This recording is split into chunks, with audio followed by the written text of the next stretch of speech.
Trump और America की सारी हेकड़ी निकल गई, लेकिन अब भी बातें ऐसे कर रहे हैं जैसे ये युद्ध अमेरिका ने जीता, जैसे अमेरिका की शर्तों पर सीज फायर हुआ। सुपर पावर अमेरिका की करारी हार है। ईरान अमेरिका सीज फायर में पाकिस्तान की घनघोर बेइज्जती। भले ही पाकिस्तान मैं करके क्रेडिट लेने के लिए लाइन में दौड़े, लेकिन पर्दे के पीछे सारा खेल चीन ने किया। ईरान अमेरिका सीज फायर में पाकिस्तान की घनघोर बेइज्जती कैसे हुई, डील कराने वाला कोई और कैसे निकल आया, सबसे पहले इस सब का चैप्टर। ईरान और अमेरिका के बीच आखिरकार सीज फायर हो गया। जो डोनाल्ड ट्रंप ईरान के बारे में कल तक कह रहे थे कि पूरी सभ्यता मिटा दूंगा, वही आज कहने लगे कि स्वर्णिम युग आएगा।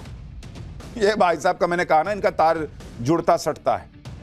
कल तक ट्रंप ईरान में स्टोन एज लाने की धमकी दे रहे थे, अब गोल्डन एज लाने की बात कर रहे हैं। इन पर एज हावी हो गया है, इसलिए कभी स्टोन एज कभी गोल्डन एज की बात करते हैं। ये सुपर पावर अमेरिका और खुद को शहंशाह समझने वाले ट्रंप की हार नहीं है तो और क्या है कि जिसको मिट्टी में मिलाने चले थे उसने तुम्हारी इज्जत मिट्टी में मिला दी। ट्रंप और अमेरिका की सारी हेकड़ी निकल गई, लेकिन अब भी बातें ऐसे कर रहे हैं जैसे ये युद्ध अमेरिका ने जीता है, जैसे अमेरिका की शर्तों पर सीज फायर हुआ। लेकिन आज आपको बताऊंगा कि कैसे ये सुपर पावर अमेरिका की करारी हार है। कैसे ट्रंप की सनक की वजह से शक्तिशाली अमेरिका को ऐसा दिन देखना पड़ा कि ईरान जैसा देश जो इकोनॉमी में अमेरिका से 60 गुना छोटा है, जो मिलिट्री पावर और टेक्नोलॉजी में अमेरिका के सामने कुछ भी नहीं माना जाता था, उसने कैसे अमेरिका को तब झुकने पर मजबूर कर दिया जब सामने अमेरिका में डोनाल्ड ट्रंप जैसे अनप्रिडिक्टेबल और सन की इंसान का राज चल रहा था। और ये ईरान की जीत जो है वो दुनिया के लिए बहुत फायदे की है। मैं आपको बताऊंगा कैसे। ट्रंप को लगता था कि वो दुनिया में जो चाहें वो कर लेंगे, लेकिन ट्रंप ने ईरान में जो चाहा वो नहीं कर पाए। ये 5 हफ्ते के युद्ध में दुनिया ने देख लिया, और यही वजह है कि इतनी बड़ी बड़ी धमकी देने के बाद ट्रंप को मजबूर होकर सीज फायर करना पड़ा।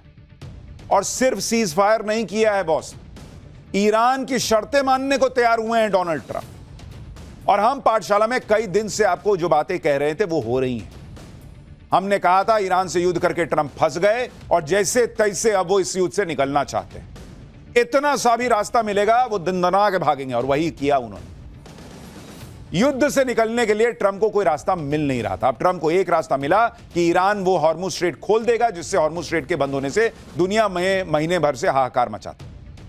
डोनाल्ड ट्रंप ने इसी को बना दिया मुद्दा और कहा कि देखा जीत गए, हमने स्ट्रेट ऑफ हॉर्मुज खुलवा दिया। अरे बंद ही तुमने कराया था, खुली चीज को बंद करा के और फिर खुलवाने की बात कर रहे हो।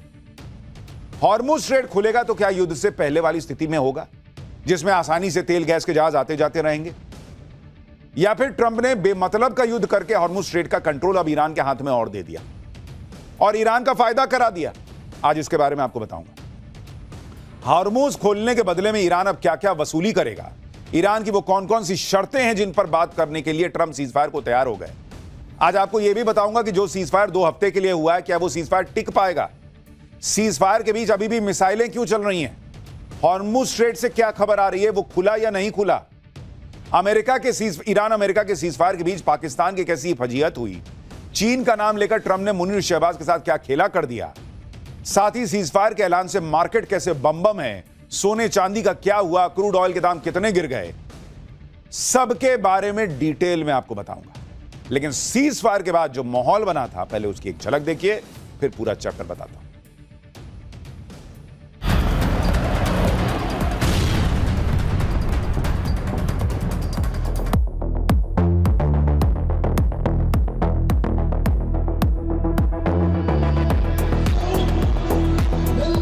Iran begged for this ceasefire, and we all know it.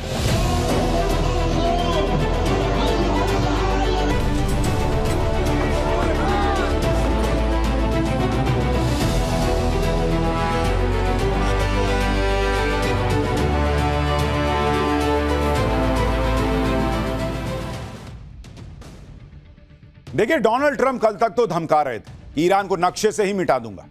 वो अपनी डेडलाइन से ठीक 1.5 घंटे पहले, 90 मिनट पहले पलट गए और अचानक से सीज फायर का ऐलान कर दिया। ट्रंप ने क्या कहा, पहले आप वो देखिए। उन्होंने कहा कि मैं ईरान पर आज रात होने वाले हमले को रोक रहा हूं। ईरान स्ट्रेट ऑफ हॉर्मुज को पूरी तरह से और तुरंत खोलने के लिए राजी है। मैं भी 2 हफ्ते के लिए ईरान पर बमबारी और अटैक को रोकने पर राजी हूं। यह 2 तरफा सीज फायर है और इसकी वजह यह है कि अमेरिका ने अपने लक्ष्यों को पा लिया है। हमें ईरान से 10 पॉइंट का प्रस्ताव मिला है जिस पर बातचीत होगी। 2 हफ्ते के समय में एग्रीमेंट फाइनल किया जाएगा। बातचीत के लिए तैयार हो जाना, और वो भी ईरान के प्रस्ताव पर, यही ट्रंप और अमेरिका की सबसे बड़ी हार है। क्योंकि जिस तरह की वो धमकियां दे रहे थे डोनाल्ड ट्रंप, भाई उससे तो दुनिया को यही लग रहा था कि ट्रंप ईरान को खत्म करके मानेंगे। उन्होंने कहा था इनका एयरफोर्स खत्म कर दिया, इनकी नेवी खत्म कर दी, इनके सारे हथियार फोड़ दिए, इनको छोड़ेंगे नहीं।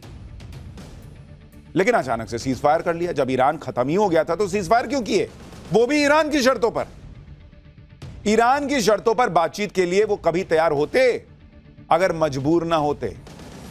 हमने पहले ही कहा था कि ट्रंप युद्ध में फंस गए और जैसे तैसे युद्ध से निकलने का रास्ता ढूंढ रहे हैं। आखिरकार ट्रंप ने वही किया, 15 दिन के सीज फायर का ऐलान कर दिया। लेकिन अब ट्रंप और उनकी टीम इसे ऐसे पेश कर रही है जैसे ये अमेरिका की जीत। और वो तो पिछले कई दिन से कह रहे हैं, हर दूसरे दिन कह देते हैं मैं जीत गया। तो जीत गए तो इतने दिन से युद्ध काहे का लड़ रहे थे? आप देखिए कि अभी फिर वही कर रहे हैं। ट्रंप ने कहा कि सीज फायर की डील पूरी तरह अमेरिका की जीत है। ट्रंप ने दावा किया कि सीज फायर डील में ईरान के यूरेनियम का मामला ही निपट जाएगा। अमेरिका के रक्षा मंत्री पीट हेग्सेथ ने कहा कि ईरान सीज फायर के लिए गिड़गिड़ा रहा था। ईरान की नेवी, एयरफोर्स सब खत्म हो गया, मिसाइल क्षमता खत्म हो गई, ईरान के पास कोई विकल्प नहीं बचा था, इसलिए उसने डील कर ली। अमेरिका के रक्षा मंत्री का दावा है कि ईरान के पास कोई परमाणु हथियार नहीं होगा। उन्होंने कहा कि ट्रंप के पास मिनटों में ईरान की पूरी इकोनॉमी को खत्म करने की ताकत थी, लेकिन उन्होंने दया दिखाई। दया कुछ गड़बड़ है, सबको समझ में आ रहा है। तुमने कहा कि दया दिखाई, तुम दया दिखा रहे हो। जिनको बचाने निकले थे उनको मारने लगे, बच्चों के स्कूल में बम गिराने लग गए, छात्रों को मारने लग गए, तुम दया दिखाओगे? ट्रंप की टीम माहौल बनाने में लगी ताकि वहां अपनी पब्लिक को भरोसा दिलाए कि देखो हम मार खा के नहीं आए, हमने दया दिखाई ताकि पब्लिक थोड़ी दया करे डोनाल्ड ट्रंप। ईरान का सब तबाह कर दिया, अमेरिका ये माहौल बना रहा है। ईरान घुटनों पर आकर सीजफायर की भीख मांगने लगा और ट्रंप का दिल पिघल गया। सुनिए अमेरिका के रक्षा मंत्री पीट हेग्सेथ क्या कह रहे हैं। Iran begged for this ceasefire, and we all know it. Operation Epic Fury was a historic and overwhelming victory on the battlefield. By any measure, Epic Fury decimated Iran's military and rendered it combat ineffective for years to come. You see, in less than 40 days, one of our combatant commands, Central Command, CENTCOM, using less than 10% of America's total combat power, dismantled one of the world's largest militaries. The world's leading state sponsor of terrorism proved utterly incapable of defending itself, its people, or its territory. Donald Trump ने चुन चुन कर अपने जैसे झूठे रखे हैं, ऐसा लग रहा है, जो डोनाल्ड ट्रंप की तरह ही झूठ बोलते हैं। कह रहे हैं ईरान गिड़गिड़ा रहा था, घुटनों पर आ गया, इसलिए हमने माफ कर दिया। ईरान घुटनों पे आ गया तो उसको तो पहले आ जाना चाहिए था, तुम्हारे हिसाब से तुमने सब खत्म कर दिया था। तो एक तरफ तो अमेरिका कह रहा है कि ईरान गिड़गिड़ा रहा था, इसलिए ट्रंप को दया आ गई, युद्ध रोक दिया। और दूसरी तरफ ट्रंप ईरान की 10 शर्तों वाले प्रपोजल पर भी बात करने को तैयार हो गए। गिड़गिड़ाते हुए आदमी की शर्तें मान रहे हो तुम, इतने महान हो गए। अगर ईरान गिड़गिड़ा ही रहा है तो अमेरिका की शर्तों पर बात होनी चाहिए थी, ईरान की शर्त पर क्यों बात हो रही है? इसी को लेकर ईरान दावा कर रहा है कि इस युद्ध में उसकी जीत हुई है, क्योंकि अमेरिका उसकी शर्तें मानने को तैयार हुआ है। ईरान की ये 10 शर्तें क्या क्या हैं जिसका जिक्र ट्रंप कर रहे थे, वो आपको बताता हूं। वो कह रहा है कि भाई अब कोई आपसी अग्रेशन नहीं होना चाहिए, हॉर्मूज पर ईरान का कंट्रोल जारी रहेगा, यूरेनियम इनरिचमेंट प्रोग्राम भी जारी रहेगा, ईरान कह रहा है। ईरान पर सभी प्राइमरी प्रतिबंध हटाए जाएंगे, ईरान पर सारे सेकेंडरी प्रतिबंध भी हटाए जाएंगे, यूएनएससी के सभी प्रस्ताव टर्मिनेट होंगे, IAEA बोर्ड के सभी प्रस्ताव हटाए जाएंगे, ईरान को नुकसान की भरपाई अमेरिका करेगा और अमेरिकी कॉम्बैट फोर्स जो है वो वहां से हटाई जाएगी, लेबनान समेत हर मोर्चे पर लड़ाई रोकी जाएगी। ये वो शर्तें हैं जो ईरान कई दिनों से सामने रख रहा है और इन शर्तों को पहले ट्रंप बेतुका बता रहे थे, लेकिन अब इन्हीं शर्तों पर बातचीत को राजी हो गए और यही वजह है कि ईरान इसे अपनी जीत बता रहा है। जम्मू के शिया मुसलमानों ने कहा कि ईरान ने अमेरिका और इजराइल को युद्ध में हरा दिया है। अमेरिका के ईरान की सभी शर्तें मान लेना यह बताता है कि अमेरिका झुक गया और ईरान ने जंग जीत ली। ईरान में जीत का जश्न मनाया जा रहा है तो वहीं अमेरिका में ट्रंप की कुर्सी पर खतरा बढ़ता जा रहा है। ईरान युद्ध के बाद से ट्रंप के खिलाफ गुस्सा बढ़ गया है, ट्रंप को हटाने की मांग और तेज हो गई है। 85 से ज्यादा सांसदों ने ट्रंप को हटाने की मांग कर दी है। रिपब्लिकन और डेमोक्रेट दोनों सांसद अब यह मांग कर रहे हैं। डेमोक्रेट सांसद एड मार्की ने कहा कि ट्रंप को हटाने के लिए हर कदम का समर्थन करेंगे, चाहे वो 25वां संशोधन लागू हो या फिर महाभियोग लाया जाए। व्हाइट हाउस में किसी युद्ध अपराधी के लिए कोई जगह नहीं। रिपब्लिकन सीनेटर रॉन जॉनसन ने कहा कि वो ट्रंप की धमकियों का समर्थन नहीं करते। डेमोक्रेट सीनेटर रॉबर्ट गार्सिया ने कहा कि ट्रंप का दिमाग खराब हो गया है, ईरान पर उनकी धमकियों को गंभीरता से लेना चाहिए। कांग्रेस सदस्य जूली जॉनसन कह चुकी हैं कि एक गंभीर संघर्ष है, कोई रियलिटी शो नहीं। हम अभी जो देख रहे हैं वो एक विक्षिप्त राष्ट्रपति का पागलपन भरा व्यवहार है। अब समय आ गया है कि 25वें संशोधन को लागू किया जाए। डेमोक्रेट सदस्य मार्क पोकर ने कहा कि ट्रंप जो कर रहे हैं वो तो पुतिन भी नहीं कहते। क्या अब भी 25वें संशोधन को लागू करने का समय नहीं आया है? यानी एक तरफ ईरान जश्न मना रहा है, दूसरी तरफ अमेरिका में ट्रंप के खिलाफ मोर्चे खुले हुए हैं। ईरान से सीजफायर के बाद भी अमेरिकी राष्ट्रपति डोनाल्ड ट्रंप मीम मटेरियल बन गए। सोशल मीडिया पर ट्रंप का गजब मजाक बन रहा है और इसमें ईरान भी पीछे नहीं है। भारत में ईरान की एम्बेसी ने एक पोस्ट किया जिसमें ट्रंप को ईरान के झंडे के सामने झुका हुआ दिखाया गया है और लिखा है कि ईरान की सभ्यता को सलाम करो। एक और मीम देखिए जिसमें ट्रंप अपने हाथ में सफेद झंडा लेकर प्लेन से उतरते दिख रहे हैं। सफेद झंडे को सरेंडर और सीजफायर का प्रतीक माना जाता है। एक मीम और देखिए जिसमें ट्रंप और नेतन्याहू युद्ध में तबाह हुए अमेरिकी फाइटर जेट के मलबे को ले जाते हुए दिख रहे हैं। दोनों की हालत खराब दिखाई गई। एक मीम में अमेरिका के राष्ट्रीय पक्षी बॉल्ड ईगल को बुरी तरह से घायल दिखाया गया है और ईगल की शरीर पर पट्टियां बंधी हैं और वो बैसाखी के सहारे आगे चल रहा है और चूहा उस जो है वो इजराइल की तरह आगे चल रहा है। सीज फायर को लेकर रूस भी अमेरिका का मजाक उड़ा रहा है। रूस के सिक्योरिटी काउंसिल के डिप्टी चेयरमैन दिमित्री मेदवेदेव ने कहा कि सवाल यह है कि कौन जीता। सबसे पहले तो कॉमन सेंस जीती जिसे व्हाइट हाउस अनदेखा कर रहा था। हालांकि ट्रंप का ईरान के 10 पॉइंट एजेंडे पर चर्चा के लिए सहमत होना ईरान की सफलता का प्रतीक है। ये ऐसी शर्तें हैं जिन पर वॉशिंगटन तैयार नहीं होगा। ऐसा करना उनके लिए बहुत अपमानजनक होगा। इन शर्तों को मानने का मतलब है ईरान की असल जीत। तो आगे क्या? और ज्यादा मिलिट्री एक्शन? शायद कोई बीच का रास्ता निकले क्योंकि ट्रंप लंबी लड़ाई नहीं झेल सकते। उन्हें संसद का सपोर्ट नहीं मिलेगा। यानी रूस भी अमेरिका का मजाक बना रहा है और बता रहा है कि भाई अगर ये दोबारा युद्ध शुरू करेंगे तो और ज्यादा फंस जाएंगे। युद्ध में ईरान की सबसे बड़ी जीत तो हॉर्मुज स्ट्रेट को लेकर, क्योंकि जो हॉर्मुज स्ट्रेट युद्ध से पहले खुला हुआ था, समंदर में एक फ्री रास्ता था, उस पर अब ईरान का कंट्रोल हो गया। 2 हफ्ते के सीजफायर प्लान के मुताबिक ईरान हॉर्मुज स्ट्रेट को खोलेगा, लेकिन ईरान ने साफ कह दिया कि इसके लिए ईरान की मिलिट्री से कोऑर्डिनेट करना होगा।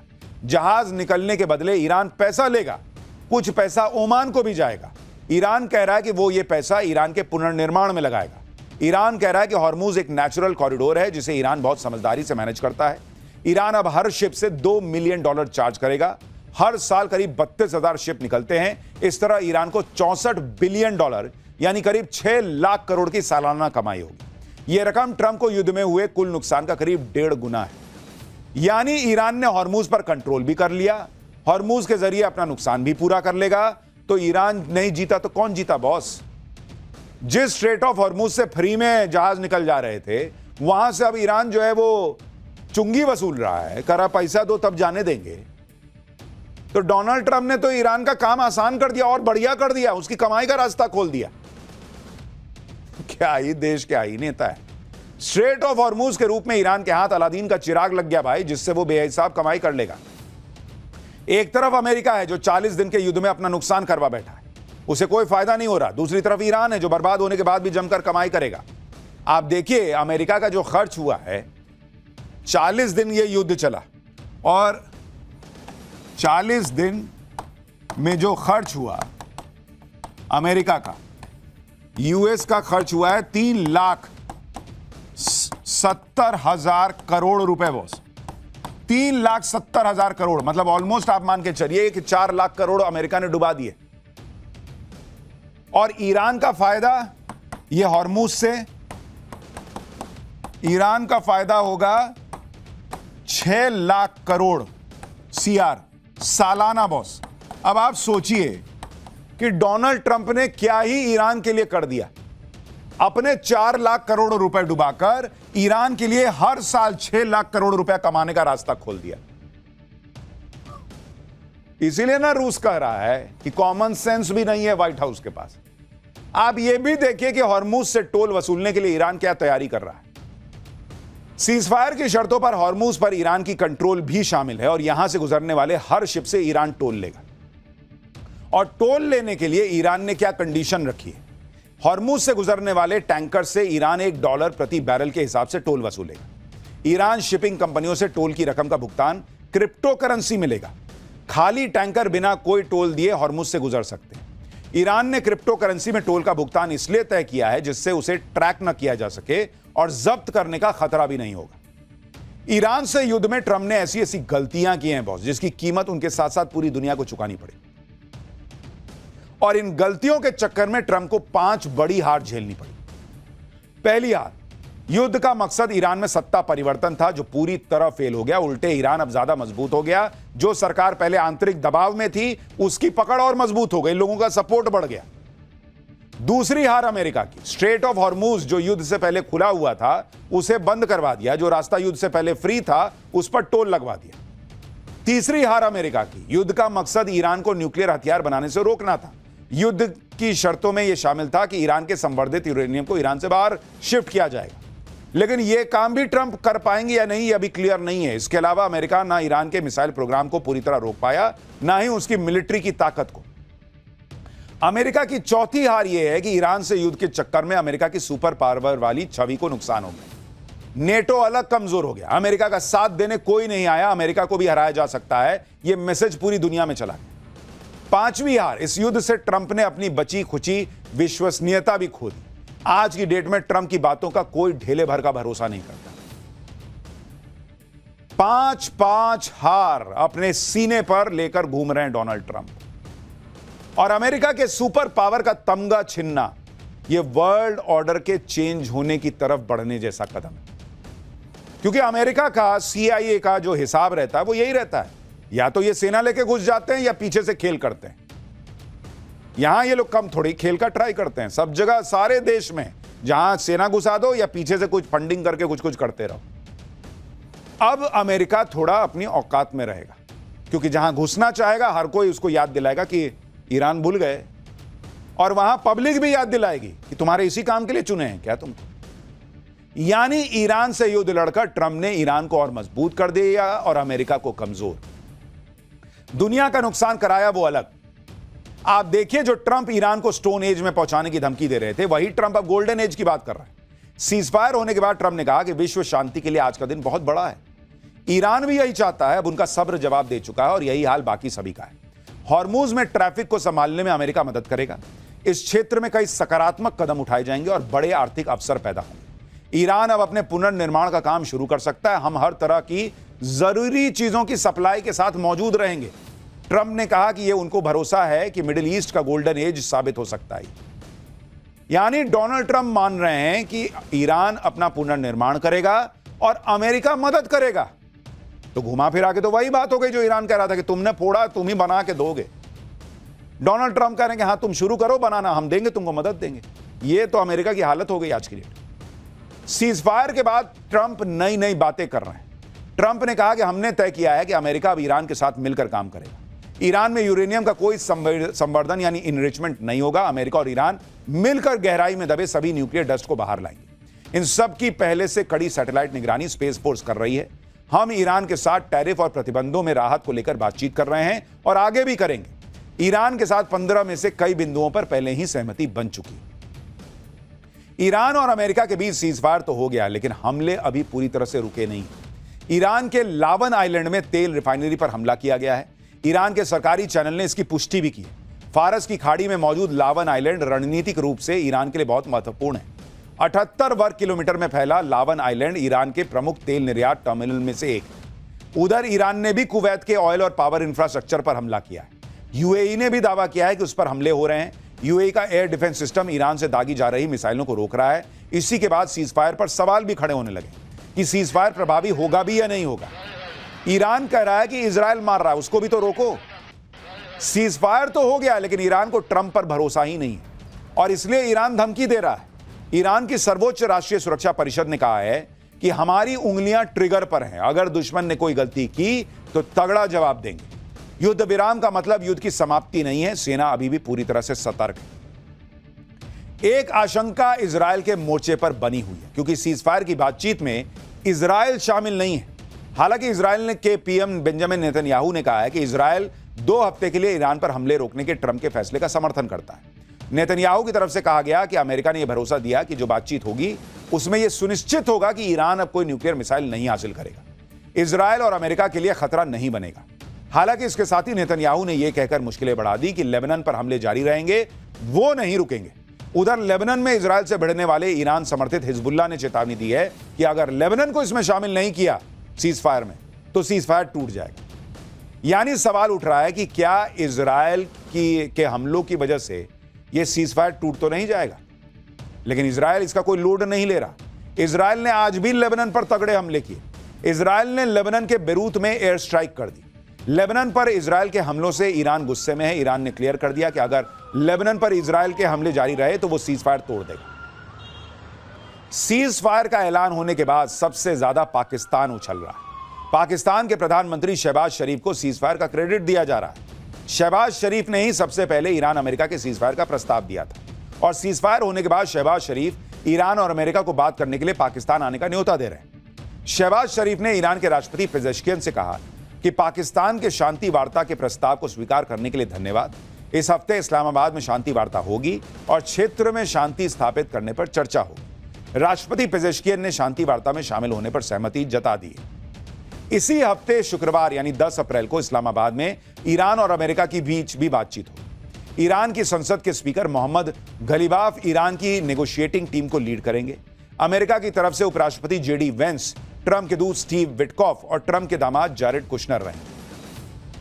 पाकिस्तान की मीडिया में मुनीर और शहबाज को नोबेल देने की भी जो मांग हो रही है उसके बारे में भी आपको बताऊंगा, लेकिन पहले सुनिए जरा। यानी पाकिस्तान की मीडिया में चल रहा है कि मुनीर और शहबाज शरीफ को नोबेल दे दो।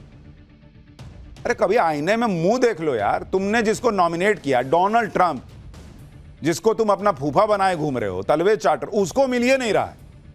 इनको नोबेल चाहिए। और किस बात के लिए नोबेल चाहिए? कि जो ट्रंप ने तुमको मैसेज किया वो तुमने ट्वीट कर दिया। पाकिस्तान माहौल बना रहा है कि उसकी वजह से सीज फायर हुआ और वो इस्लामाबाद में ईरान अमेरिका के बीच बातचीत करवा रहा है।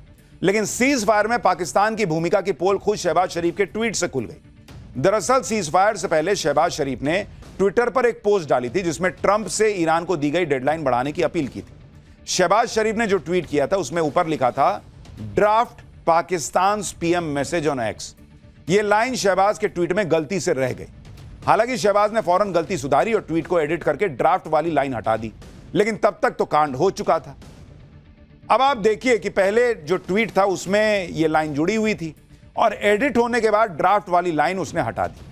शहबाज ने रात 12:46 पर ट्वीट किया था और 12:47 पर उसको एडिट किया, लेकिन एडिट हिस्ट्री में वो दिख गया कि पहले क्या ट्वीट हुआ था।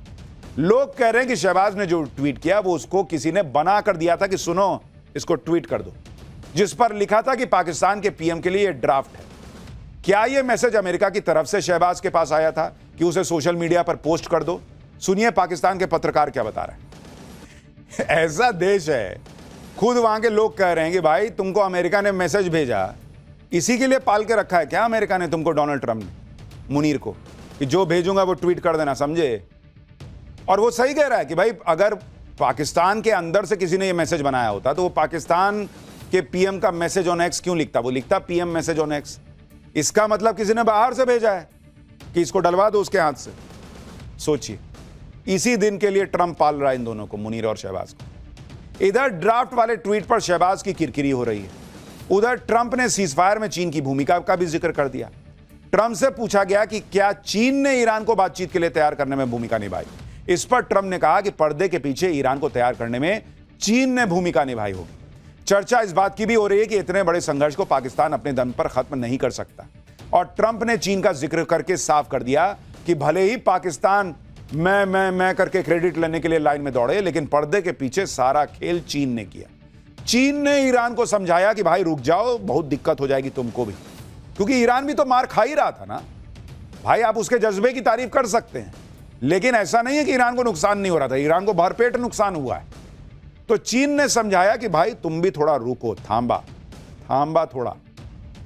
और चूंकि चीन से ईरान का अच्छा खासा व्यापार होता है, जब ईरान पर इतने सैंक्शन लगे तब भी चीन उससे तेल खरीदता रहा, तो ईरान को चीन से की बात सुननी पड़ी। क्योंकि इस पूरे मामले में यह भी कहा जाता रहा है कि रशिया और चीन दोनों ईरान को मदद करते रहे पर्दे के पीछे से। लेकिन लाइन में कूद के आ गया शहबाज और मुनीर कि हमने युद्ध रुकवाया है। लोग तो यह भी चर्चा कर रहे हैं कि ईरान युद्ध से ट्रंप किसी भी तरह निकलना चाहते थे और ईरान की सभ्यता खत्म करने की धमकी के बाद ट्रंप बुरी तरह से बैकफुट पर थे।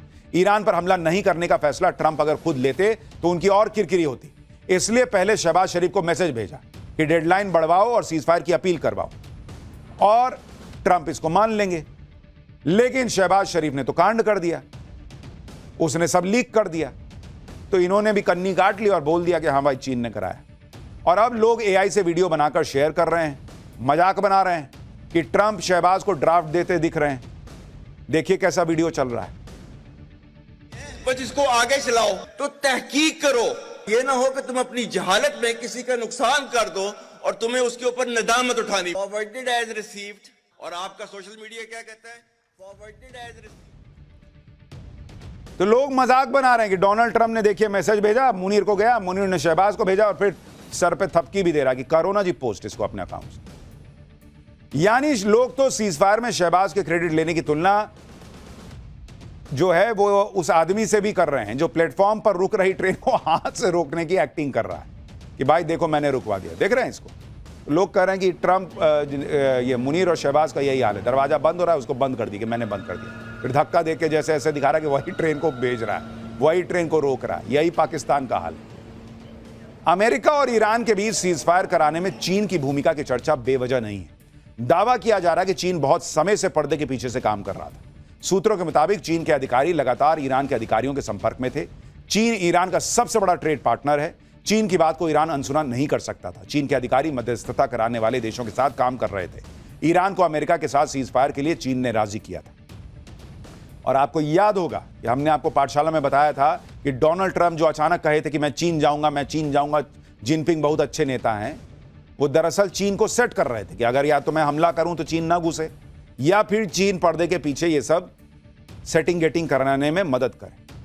और चीन देखिए बैठ के मजे लेता रहा। उसने डोनाल्ड ट्रंप की छीछा लेदर होते देखा, अमेरिका का नकाब उतरते देखा कि वो सुपर पावर है, वर्ल्ड ऑर्डर बदलते देखा कि अब अमेरिका जहां बैठा रहता था वहां से 4 कदम नीचे आके बैठेगा सबके साथ में। और जब सब हो गया तो चीन ने कहा कि भाई थोड़ा रुक जा, बहुत मार लिया इसको। युद्ध रुकने की खबर पूरी दुनिया के लिए बहुत बड़ी राहत है बॉस, जो मैं आपसे बार बार कहता हूं कि भारत भी इससे अछूता नहीं था। आज जैसे ही सीजफायर की खबर आई, तेल के दाम धड़ से गिर गए, दुनिया भर के मार्केट झूमने लगे। ब्रेंट क्रूड ऑयल $14.59 गिरकर सीधे $94 प्रति बैरल पर आ गया। इससे पहले ब्रेंट क्रूड ऑयल का दाम $109 प्रति बैरल के पास चला गया था और एक दिन में 13.35% दाम गिर गए। सीज फायर की खबर पर शेयर मार्केट तो नाच रहा है बॉस खुशी से। भारत में निवेशकों को एक दिन में करीब 15 लाख करोड़ का फायदा हुआ है। सेंसेक्स करीब 4% बढ़ गया। निफ्टी 50 भी 3.7% बढ़ा है। सोना और चांदी के दाम बढ़ गए। 10 ग्राम 24 कैरेट सोने के दाम 3,335 रुपए बढ़ गए। 1 किलो चांदी का दाम सीधा धड़ाक से 13,160 रुपए बढ़ गए। यानी भारत में फिर से जो है ना वो खुशी की लहर दौड़ गई है मार्केट में। ईरान अमेरिका के बीच हुए सीजफायर का भारत ने स्वागत किया। भारत के विदेश मंत्रालय ने कहा कि हम युद्ध विराम का स्वागत करते हैं और उम्मीद करते हैं कि इससे पश्चिमी एशिया में स्थायी शांति आएगी। हमने पहले भी लगातार कहा कि मौजूदा संघर्ष को जल्द से जल्द खत्म करने के लिए तनाव कम करना, संवाद करना और कूटनीति जरूरी है। इस संघर्ष से लोगों को बहुत मुश्किलों का सामना करना पड़ा है। ग्लोबल एनर्जी सप्लाई और ट्रेड नेटवर्क प्रभावित हुए हैं। उम्मीद करते हैं कि स्ट्रेट ऑफ हॉर्मुज में बिना रोक टोक नेविगेशन और वैश्विक व्यापार जारी रहे। हालांकि सवाल उठ रहा है कि क्या यह सीजफायर बीच में तो नहीं खत्म हो जाएगा, लेकिन 2 हफ्ते के लिए तो है और इस 2 हफ्ते में भारत अपने सारे जहाज निकाल के भी ले आया तो मान के चलिए कि अपना स्टॉक फिर रिफिल हो जाएगा। उसके बाद फिर 40 दिन चले, 30 दिन चले, जो चले, भारत अपनी अर्थव्यवस्था की रफ्तार को फिर से 5th गियर में लगा लेगा। लेकिन मनाइए कि फिर से न टूटे सीजफायर और यह युद्ध खत्म हो जाए। जीरो हमने इन्वेंट किया, हमने बताया दुनिया को जहां योग है वहां रोग नहीं। सबसे पुरानी सभ्यता है हमारी। गुलामी से तो और देश भी लड़े भाई, पर आजादी के लिए अहिंसा का रास्ता बस हमारा था। अपने पसीने से जमीन सींचता किसान और घर में घुसकर मारने वाले जवान, बस इसी मिट्टी ने जने। इसके हाथ ने जब थामा जज्बा तो इतिहास रचे। कदम बढ़ाए तो चांद का वो हिस्सा चूमा भाई जहां कोई कभी नहीं पहुंचा। आज पूरी दुनिया में शान से लहरा रहा है तिरंगा और इसके पीछे है गर्व से भरी अनगिनत कहानी जो लिखी जा चुकी है और लिखी जा रही है, जिन्हें मैं सुनाऊंगा राष्ट्रगर्व रोज शाम 6:25 पर।